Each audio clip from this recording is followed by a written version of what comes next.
어제 공항에 내려서 공항 버스를 물어봤더니 오늘 와서 설교를 하라 그래서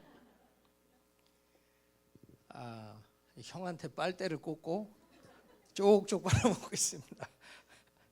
아니 제가 수도꼭지도 아니고 틀면 설교가 나오는 게 아니잖아요.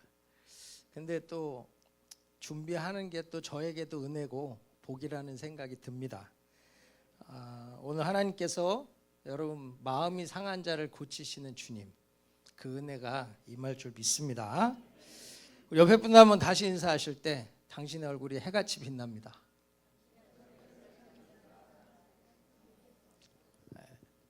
달 떴다가 아니고 해같이 빛난다, 아름답다. 여러분 가장 아름다운 얼굴이 은혜 받은 얼굴이에요. 아십니까? 아무리 좋은 화장으로 변장을 해도 그게 아름답지 않아요. 진짜 은혜 받으면 예뻐져요. 저희가 선교지에서 우리 교회에서도 마찬가지고 사역을 할 때 먼저 사진을 찍어 주거든요. 그리고 끝날 때 자기의 얼굴과 비교를 해보라 그래요. 그러면 정말 처음에 와서 찍은 사진의 얼굴과 그 영상 프로그램이 끝나고 난 다음에 얼굴을 보면 전혀 다릅니다. 어떤 사람은 정말 얼굴 자체가 달라요. 왜 그런 줄 아세요? 은혜가 기초 화장이라니까요. 이 은혜가 얼굴을 바꾸는 거예요. 일주일 사이에 여러분 아름다워지셨습니다. 기도들 많이 하시고 은혜를 잘 이어오신 것 같아. 오늘 더 아름다워져서 돌아가실 수 있길 바랍니다. 오늘 이 출애굽기 6장은 앞의 내용을 좀 이해하셔야 되는데, 하나님 모세를 부르시죠. 사명을 주셔요. 그래서 모세가 못한다 씨름을 하다가 순종을 하고 이제 바로에게 가서 하나님이 내 백성을 보내라 그런다. 저들이 나아가 광야에서 나에게 제사 드리는 것, 내가 그것을 받기 원한다라고 얘기를 해요. 그러니까 바로가 아이고 알았습니다 그러고 내보내요? 그러지 않죠. 여러분 이 이스라엘 백성은 단순히 하나의 백성이 아니고 이집트의 애굽에서 재산이 엄청난 큰 재산입니다. 근데 그 많은 인원을 내보낸다는 건 국가적 손실이죠. 또한 이게 나아가서 대적이 될 경우엔 애굽에게는 어마어마한 위협이 될 수 있어요. 그러니까 이건 절대 내보낼 수 있는 일이 아닙니다. 그러니까 바로가 어떻게 해요? 5장에 보면 바로는 이렇게 나는 여호와를 알지 못하니 이스라엘도 보내지 아니하리라. 내가 여호와를 모르는데 이스라엘을 왜 보내? 맞죠? 그래서 아주 집도 주지 말고 하여튼 생고생을 시켜라. 말 안 들으면 두드려 패라. 그러니까 이스라엘이 고통스러워요. 너무 고통스러워. 그때 모세도 하나님 앞에 기도하죠. 출애굽기 5장 22절 보면 주여 어찌하여 이 백성으로 학대를 당케 하셨나이까? 어찌하여 나를 보내셨나이까? 내가 바로에게 와서 주의 이름으로 말함으로부터 그가 이 백성을 더 학대하며 주께서도 주의 백성을 구원치 아니하시나이다. 아니 나 보내놓고 하나님도 일 안 하시잖아요. 그럼 나보고 어쩌라는 거예요. 그러니까 모세도 불평 섞인 기도를 하고 있는 거죠. 거기에 대해서 오늘 읽은 본문 6장 1절에 모세에게 말씀하시는 거예요. 이제 내가 바로에게 하는 일을 네가 보리라. 내가 너에게 하는 일, 너를 통해 바로에게 하는 일 볼 거야. 강한 손을 더함으로 바로가 그들을 보내리라. 강한 손을 더함으로 바로가 그들을 그 땅에서 쫓아내리라. 빨리 가 그러고 내보낼 거라고 얘기를 하고 있어요. 그러면서 하나님 모세에게 뭐라고 얘기하냐면 2절에 나는 여호와로라 얘기해. 여호와. 그런데 3절에 아브라함과 이삭과 야곱에게도 내가 나타냈지만 여호와로서는 설명한 적이 없어. 이렇게 얘기하거든요. 여기서 여호와라고 하는 말을 한 적이 없다는 게 이게 굉장히 중요한 얘기예요. 뭐냐면 여호와라고 성경에서 말씀하실 때는 언약 관계 안에서만 말씀하십니다. 언약 관계. 그래서 지금 계속 얘기하시는 게 내가 가나안 땅 주기로 했지? 약속했지? 누가 했다고? 여호와가 약속의 이름으로 언약 관계 안에서 내가 반드시 할 것을 약속했잖아. 그러니까 된다니까, 믿으라니까, 니네 나가서 가나안 땅이 니네 땅이 될 거야 라고 얘기하시는 거예요. 그랬더니 이 말을 듣고 믿어요? 할렐루야, 드디어 주님이 일하십니다 막 이러고 기뻐합니까? 그러지 않아요. 9절 보면 모세가 이와 같이 이스라엘 자손에게 전하나 그들이 마음의 상함과 가혹한 노역으로 말미암아 모세의 말을 듣지 아니하였더라. 마음이 상해서. 왜 마음이 상해요? 하나님 때문에 더 고생하잖아. 진짜 이 가혹한 노역, 집도 주지 않고 벽돌을 만들려고 엄청나게 고통스럽게 또 얻어맞아가면서 매질을 당해가면서 일을 하게 하신 하나님, 그로 인해 마음이 상하고 그로 인해 하나님이 모세를 통해 증거하시는 말씀이 들리지 않는 거예요. 여러분, 이게 이스라엘만의 문제일까요? 그렇지 않아요. 저와 여러분도 마찬가지일걸요. 하나님 때문에 시험 드시는 분들이 있다고요. 아니, 저 사람은 기도도 안 하고, 저 사람은 맨날 잠만 자고, 저 사람은 예배도 잘 안 나오는데 왜 저 사람은 하는 일마다 잘 되고, 나는 뭔가 해보겠다고 새벽부터 잠도 못 자고 나가 기도하고 하나님 은혜를 구하는데 내 삶은 역시나 여전히 가혹한 노역으로 수고하고 있고, 바로와 같은 사람에게 맨날 상처받고 힘들고 있다면, 여러분, 하나님 약속으로 들어오겠어요? 내가 여호와야, 내가 너의 하나님이야, 약속대로 이루어진다니까? 그 말이 들리겠어요? 안 들려요. 우리는 출애굽기를 보면 이스라엘 백성들이 참 한심하다, 안타깝다 느껴질지 모르지만 사실은 이게 우리 모습이라는 거예요. 우리 모습. 여러분, 우리가 마음이 상해서 말씀이 안 들리고 정말 너무나 혹독한 현실의 문제들 때문에 수고로워서 하나님의 약속이 믿어지지 않을 때가 많다는 거예요. 그런데 여러분, 우리는 오늘 말씀을 좀 잘 볼 필요가 있어요. 여기 지금 6장 9절에 모세가 이와 같이 이스라엘 자손에게 전하나 그들이 마음의 상함과 가혹한 노역으로 말미암아 모세의 말을 듣지 아니하였다 그러죠. 그런데 이 마음이 상했다라는 이 단어가 히브리 원문을 보면 미코제르 루아흐라는 단어예요. 이 루아흐라는 단어는 호흡, 생기. 그래서 아담의 코에 바람을 불어넣었다, 생기를 불어넣어 생명이 되었다. 근데 루아흐. 그래서 이 구약에서 히브리서에서 히브리어로 루아흐는 성령, 하나님의 영, 하나님의 호흡을 의미하잖아요. 근데 이 코제르라는 단어의 뜻이 원래 뭐냐면 shortness, 부족하다라는 뜻이에요. 그러니까 이 미코제르 루아흐는 그냥 직역을 하면 shortness of spirit, 영이 부족하다는 뜻이에요. 무슨 말인지 이해가 되세요? 마음이 왜 상해요? 성령이 부족해서. 우리 안에 하나님의 영으로 충만하지 못해서 우리가 마음이 상한다는 거예요. 이 쇼네스라는 단어를 곤란, 상함, 낙심 이렇게 번역을 해요. 그래서 여러분, 이 호흡곤란, 그게 영어로 뭐냐면 shortness of breath, 숨이 부족하다고 표현을 하거든요. 그게 shortness가 고통스럽고 곤란해서 숨이 넘어간다는 뜻이에요. 그러니까요, 지금 그 의미로 shortness가 번역이 돼요. 여러분, 이스라엘이 왜 마음이 상해요? 바로 때문에? 가혹한 노역 때문에? 네, 그것도 있어요. 그런데 더 중요한 게 뭐라고요? 영이 부족해서, 성령이 부족해서. 하나님의 영이 내 안에 충만함이 없어서 내가 상한다는 거예요. 여러분, 성령이 고갈되잖아요. 그럼 믿는 사람들은 고통스러워요. 삶이 불편하다고. 왜 그래요? 여러분, 잘 생각해 봐요. 마음이 상하고 말씀이 잘 들어온다? 그렇지 않잖아요.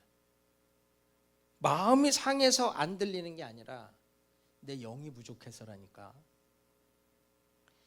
환경 때문에, 사람 때문이 아니고 정말로 내 안에 그 영의 충만함이 없기 때문에 말씀이 안 들리고 세상의 소리, 부정적인 소리가 나를 지배하게 되는 거예요.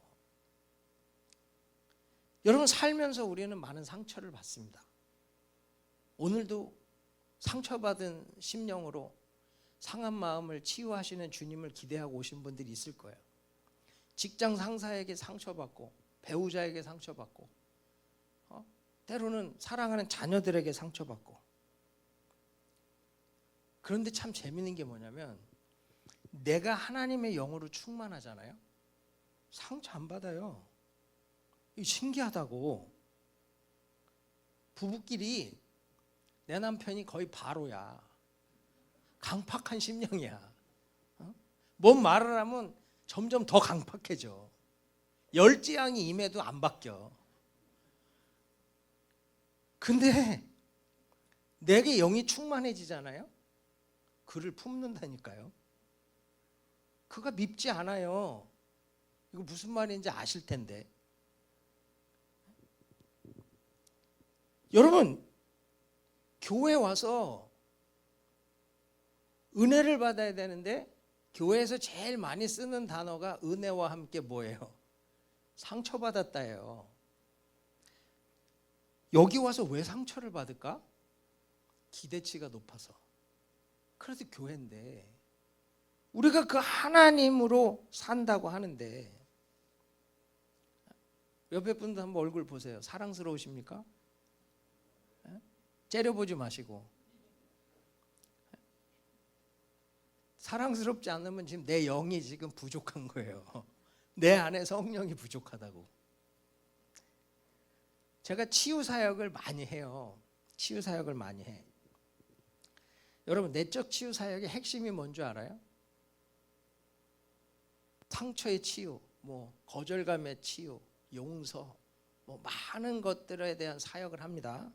그런데 재밌는 건 치유받았다고 자유하다고 펑펑 울면서 나가다 상처받아. 나가다 상처받아요. 왜 그래? 상처 프리인 곳은 없어요.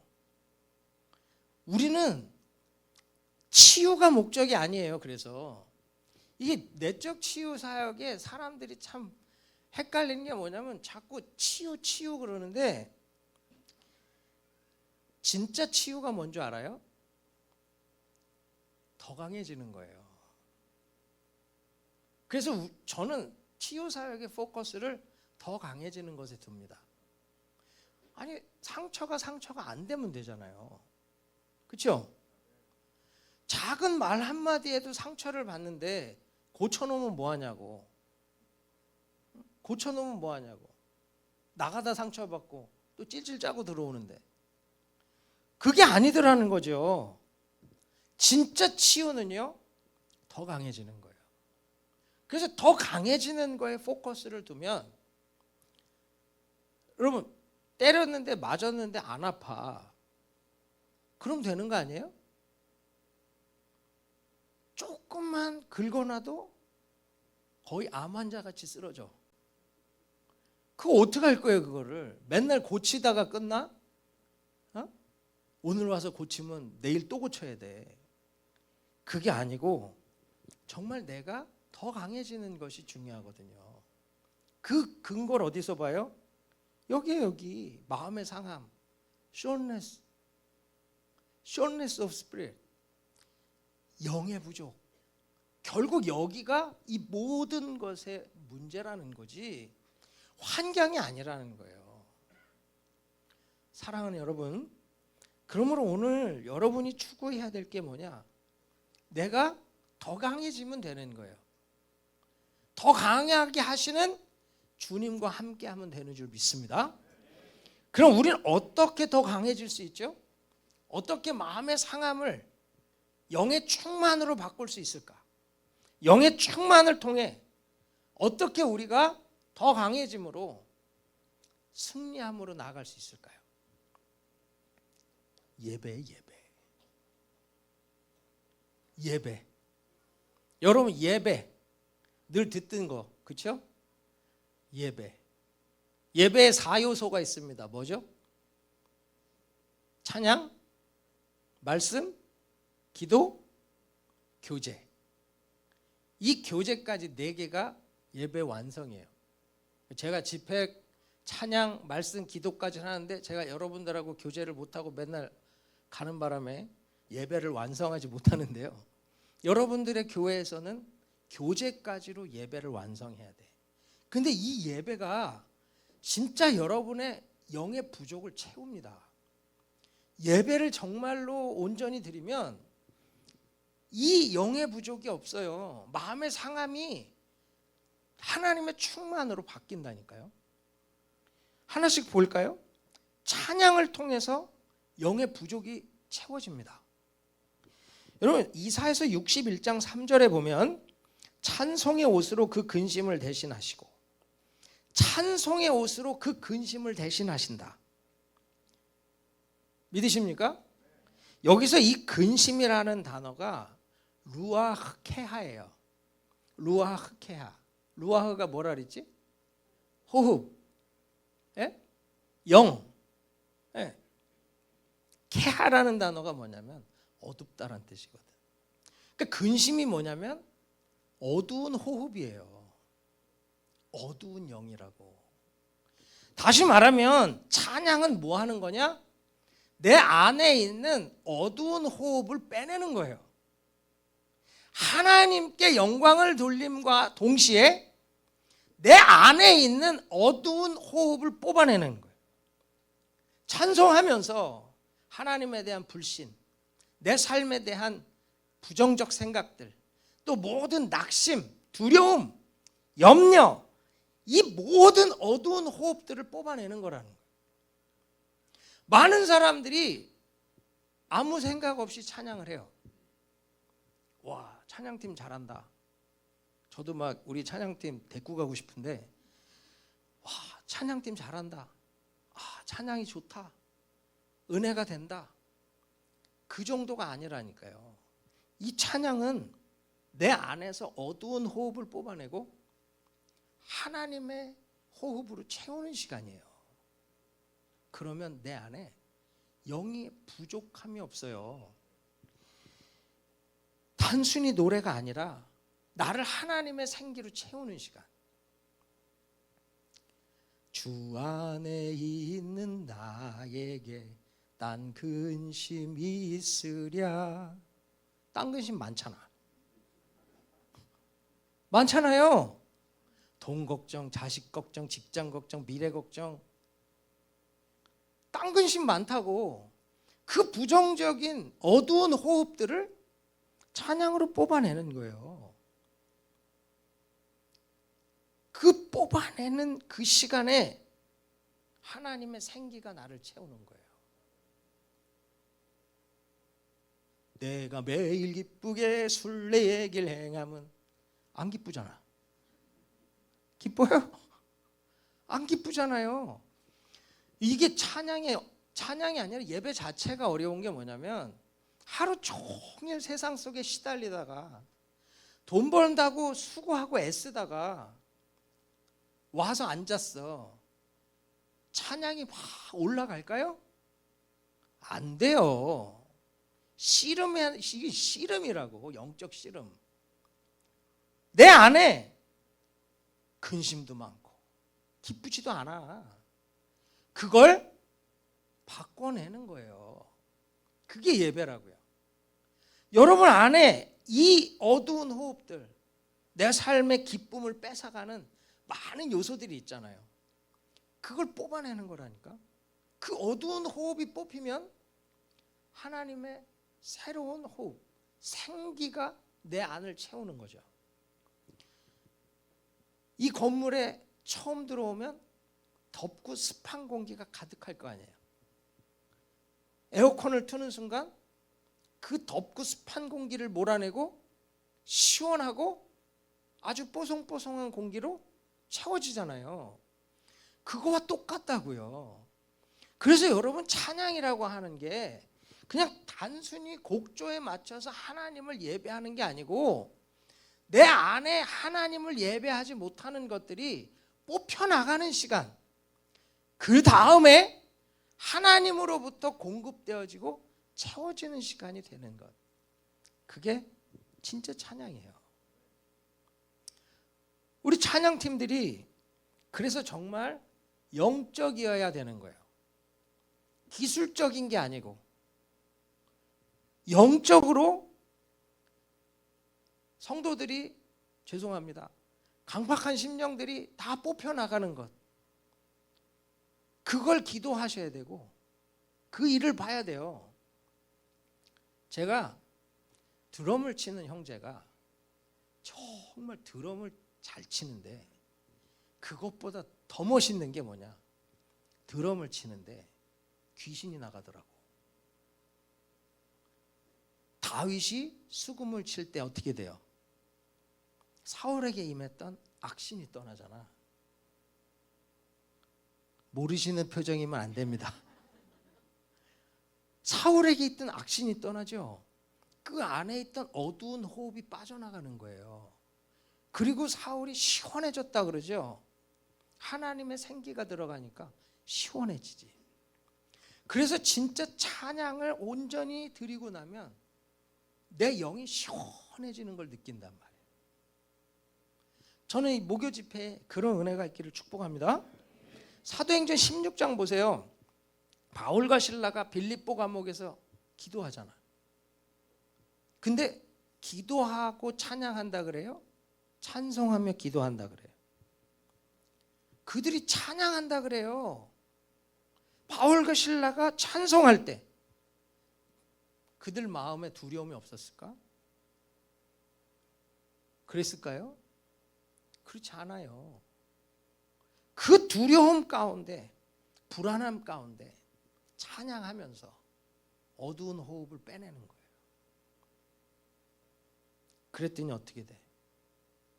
착고가 풀리고 옥문이 열리는 기적을 봅니다. 우리도 똑같다니까요. 우리도 하나님 앞에 온전히 찬양할 때 그 찬양이 하나님께 올려드려지면 내 어두운 호흡이 다 빠져나가고 하나님의 호흡이 채워지고 내 삶에 기적이 임하는 걸 볼 줄 믿습니다. 사랑하는 여러분, 정말로 찬양의 능력을 경험하셔야 돼요. 시편 57편을 보면 다윗이 하나님 앞에 찬양하죠. 그가 7절에 보면 하나님이여 내 마음이 확정되었고 내 마음이 확정되었사오니 내가 노래하고 내가 찬송하리다. 찬양하겠다 작정해. 내가 하나님을 노래하겠다 작정을 해요. 그리고 8절에 보면 내 영광아 깰지어다 비파야 수금아 깰지어다 내가 새벽을 깨우리로다, 그렇게 얘기를 해요. 여기서 이 다윗을 잘 보시면 사울에게 쫓겨다니고 있잖아요. 찬송이 나와요? 그것도 하루 이틀 도망 다니는 게 아니에요. 하나님 정말 뭐 하시는 겁니까? 소리가 안 나오겠어요? 그런데 확정하고 확정되어서 노래하고 찬송하겠다. 그리고서 뭐라 그래요? 영광아 깰지어다. 내 영광이 자고 있다는 거야. 내 안에 하나님의 영이 충만하면 하나님의 영광이 가득한 건데 내가 자고 있어. 그러면서 깨라고 얘기를 하면서 비파야 수금아 깰지어다. 비파하고 수금은 악기잖아요. 악기는 생명이 없는데 뭐 악기가 자요? 이게 뭐죠? 자기를 얘기하는 자기가 수금을 치는 자잖아요.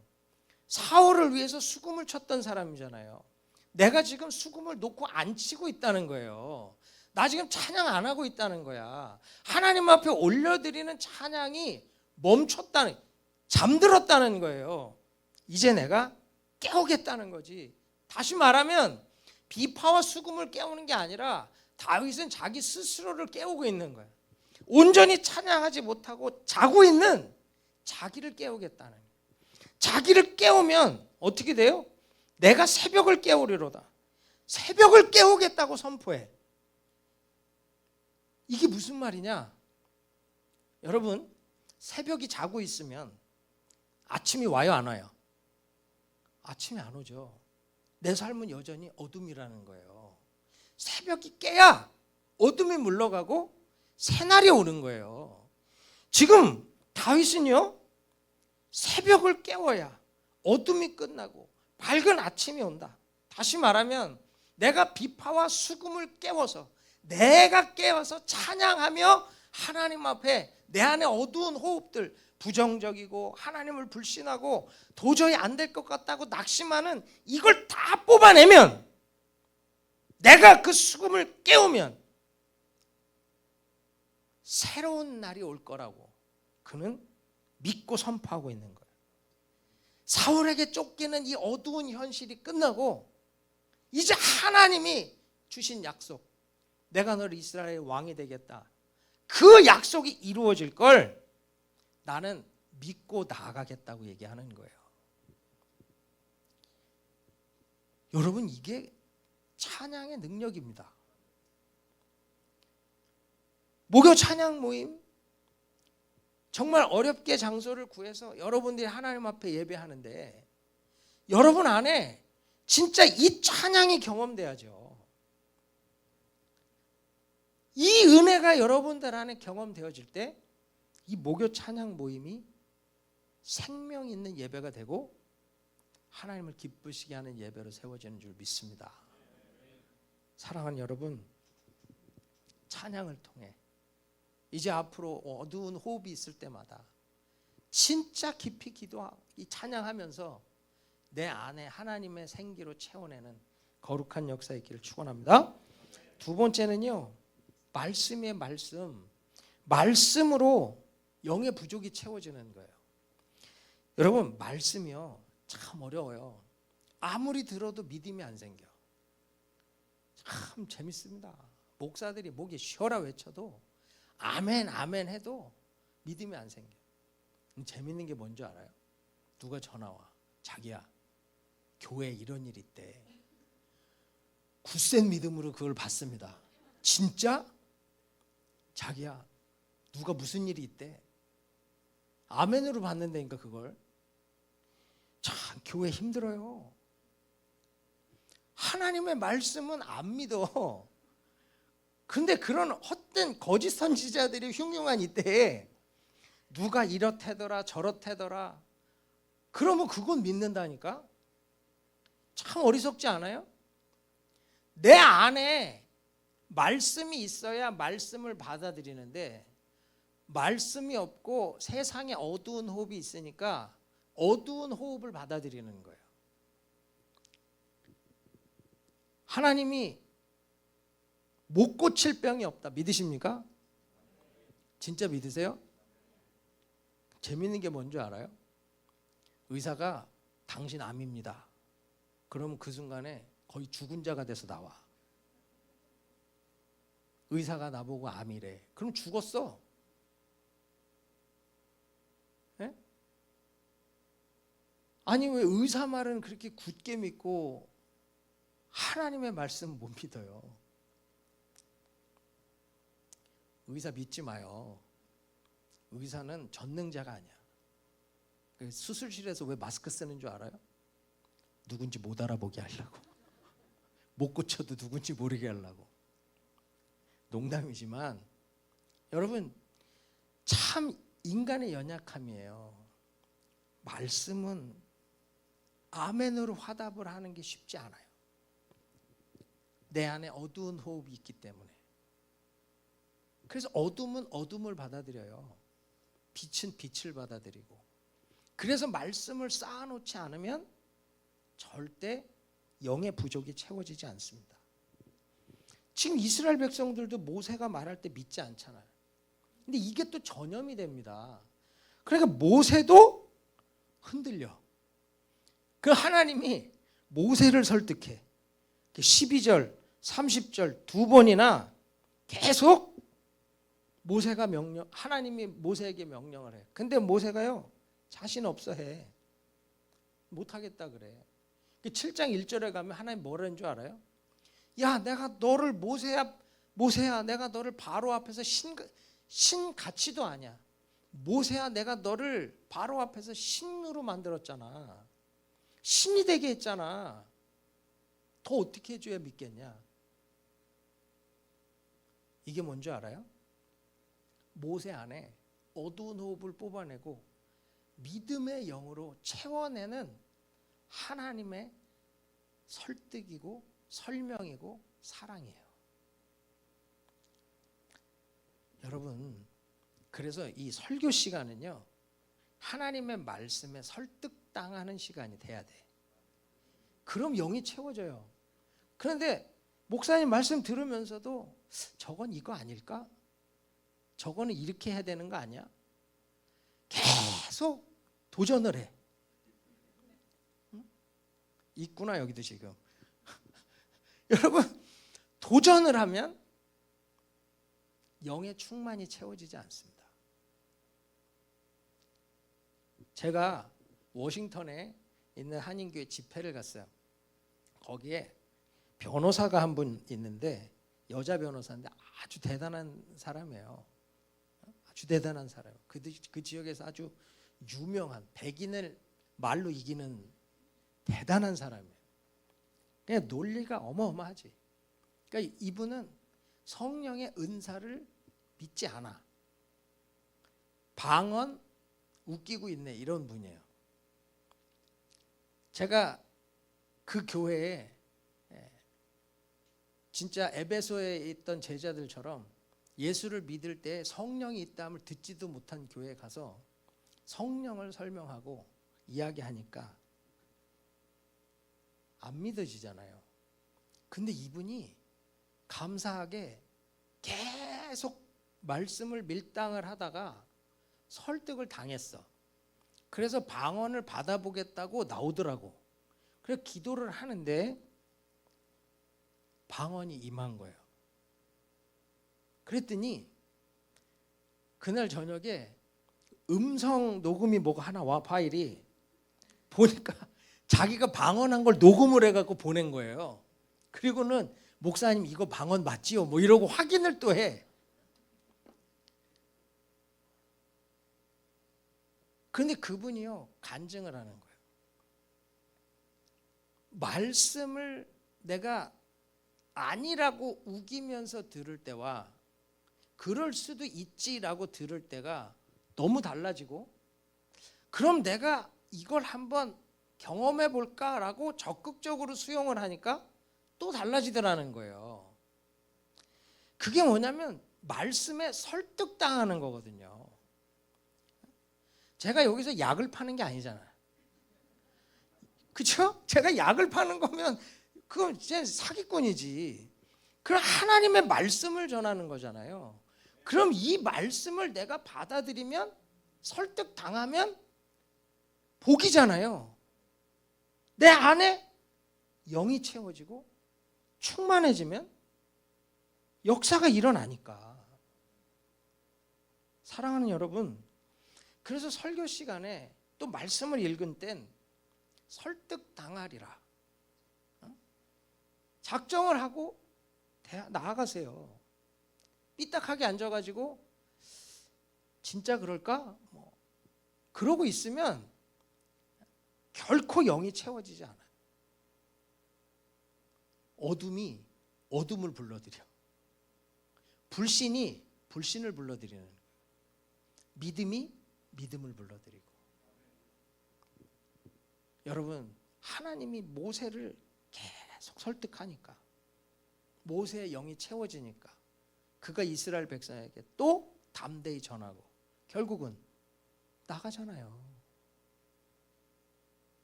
그러면 여러분, 말씀에 여러분을 압도할 수 있도록 그 말씀을 받아들일 수 있길 바랍니다. 세 번째, 기도. 여러분, 기도를 통해서 채워져. 정말 기도를 통해서 영의 부족이 채워져요. 기도는요, 근데 이게 말 잘한다고 기도를 오래 하는 것도 아니고, 예? 뭐 제가 재밌는 게 뭐냐면, 자매님들 전화 통화하면 보통 1시간이야. 보통 1시간. 근데 끊을 때 중요한 건 만나서 하재. 그럼 1시간 동안 뭔 얘기를 한 거예요? 중요치 않은 일로 1시간을 얘기를 해. 근데 그런 분들이 기도하자 그러면 5분 기도하면 할 게 없어. 인류 평화를 위해서 기도를 해도 10분이면 끝나. 말 잘한다고, 얘기 잘한다고 기도 오래 하는 게 아니라 하나님의 영이 채워져야 기도가 되는 거예요. 여러분, 기도는 영의 호흡이라 그러잖아요. 맞습니까? 숨을 안 쉬면 죽죠. 기도 안 하면 죽어요. 그래서 기도해야 돼. 근데 이게 머리로는 아는데 안 돼. 새벽 기도 합시다. 새벽 기도 합시다. 그러면 누가 새벽 기도를 만들어 날 이렇게 피곤하게 하냐? 에? 알람 맞춰놓고 자야지. 알람 소리가 안 들리면 은혜야. 아이고, 이게 안 들렸네. 깨서 갈등하는 게 더 힘들어. 가야 되냐 말아야 되냐. 여러분, 기도는 호흡이고 이 영의 호흡이 나를 살리는데 머리로는 알아. 삶으로는 안 돼. 왜 그런 줄 알아요? 기도를 책으로 배워서 그래요. 기도는 책으로 배우는 게 아니에요. 무릎으로 배우는 거예요. 기도하는 자리에 나가야 배울 수 있어. 기도가 쉽게 안 돼요. 왜냐하면 우리는 죄인이라니까요. 그래서 우린 스스로 영적 호흡이 잘 되지 않아요. 예수님이 왜 성령을 기다리라 그러죠? 성령 없인 기도가 안 돼요.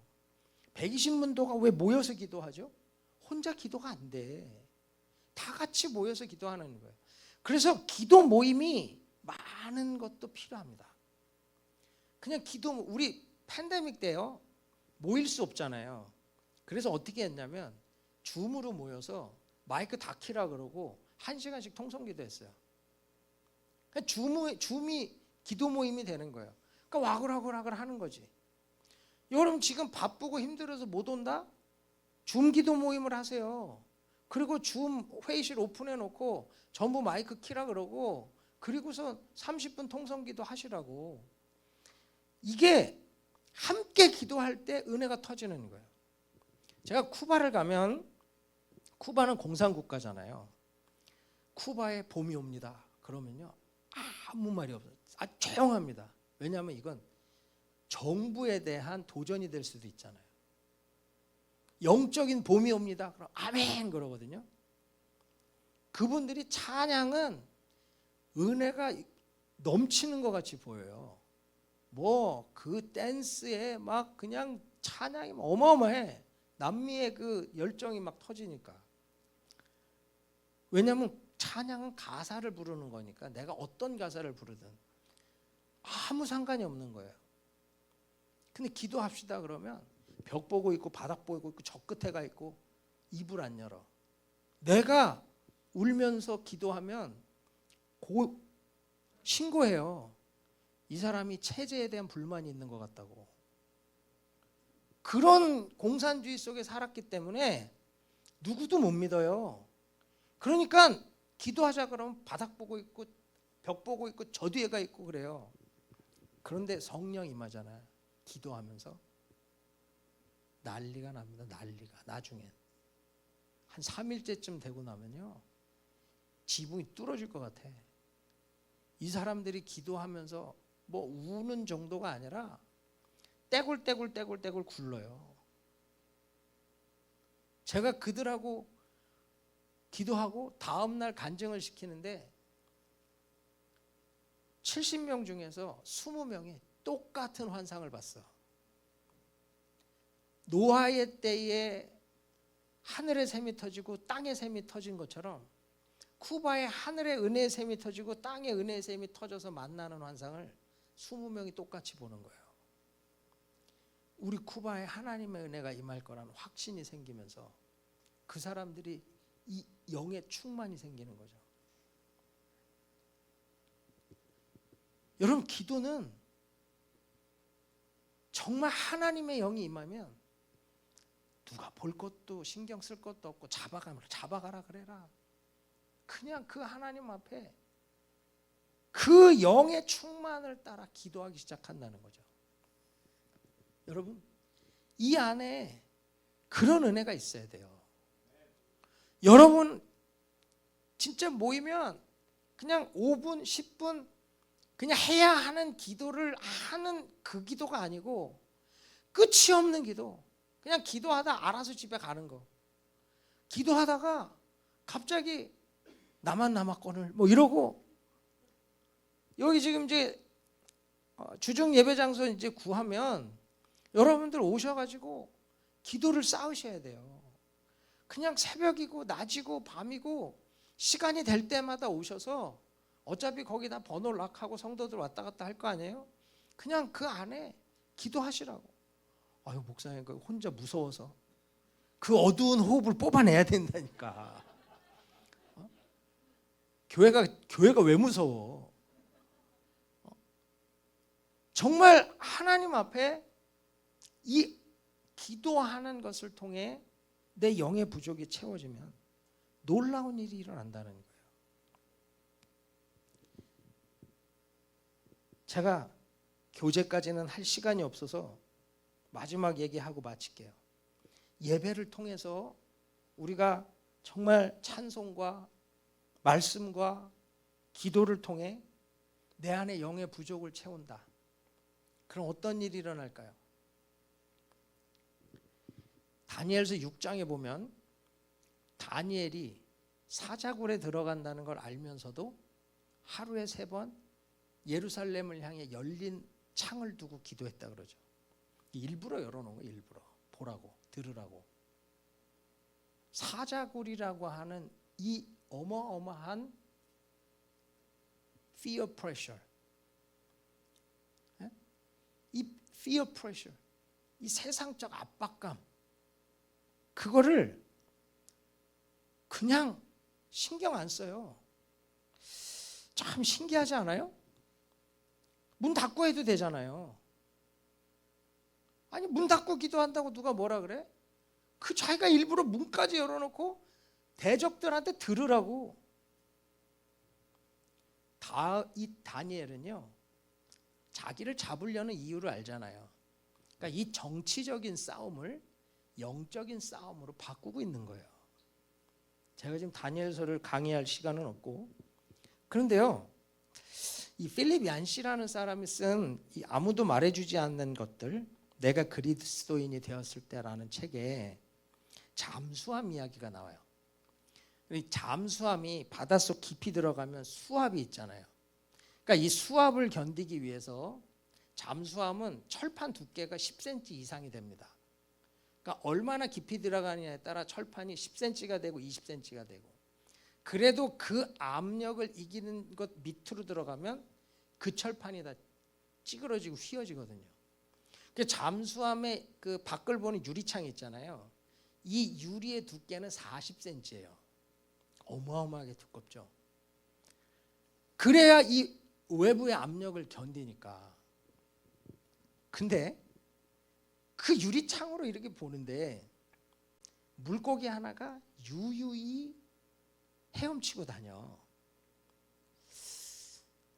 아니, 생선살이 강해요? 강철이 강해요? 생선살이 강하면 우리 회를 못 먹지. 스시 내가 얼마나 좋아하는데 그게 이가 들어가겠어요?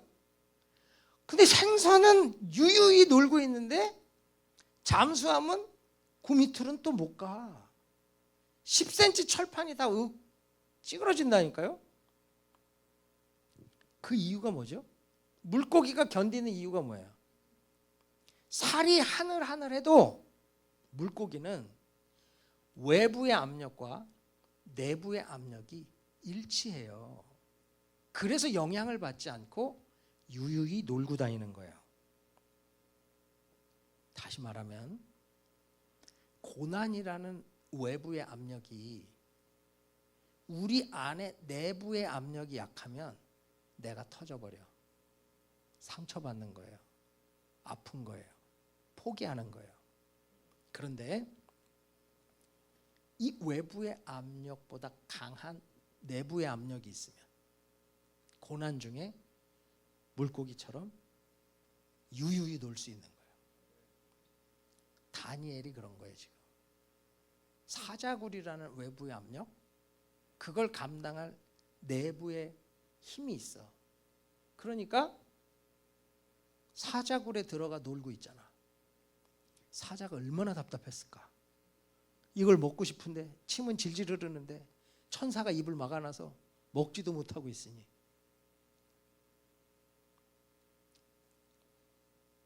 이 속에 있는 이 내부의 압력이 뭘까요? 그게 성령이에요. Dwelling Spirit. 내 안에 거주하시는 영.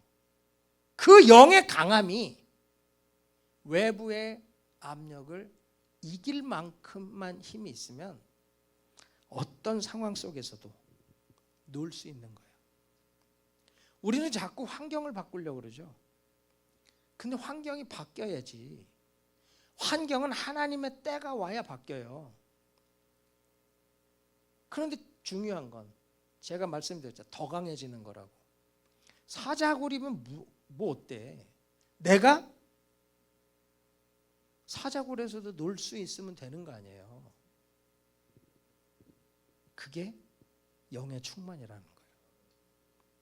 사랑하는 여러분, 오늘 찬송을 통해 어두운 호부 뽑아내시고 들은 말씀을 아멘으로 설득당하셔서 영의 부족을 채우시고 또 오늘 기도할 때 내 안에 하나님의 성령으로 충만히 채우셔서 내 안에 거하시는 dwelling spirit, 이 거주하시는 영으로 충만하게 채우셔서 사자굴과 같은 외부의 압력이 나를 터뜨리지 못하고 오히려 내가 그 압력을 가지고 노는 그런 은혜를 누리기를 축복합니다. 하나님께서 오늘 정말로 그 은혜들을 주시고 상한 마음을 고치시는 하나님의 은혜로 기쁨으로 돌아가실 줄 믿습니다. 기도하겠습니다. 좋으신 하나님 감사합니다. 오늘 정말로 하나님을 찬양하고 또 말씀과 기도로 나아갈 때 모든 것을 이기는 더 강한 성령의 임재와 내주하심을 경험케 하여 주시옵소서. 예수님의 이름으로 기도하옵나이다. 아멘.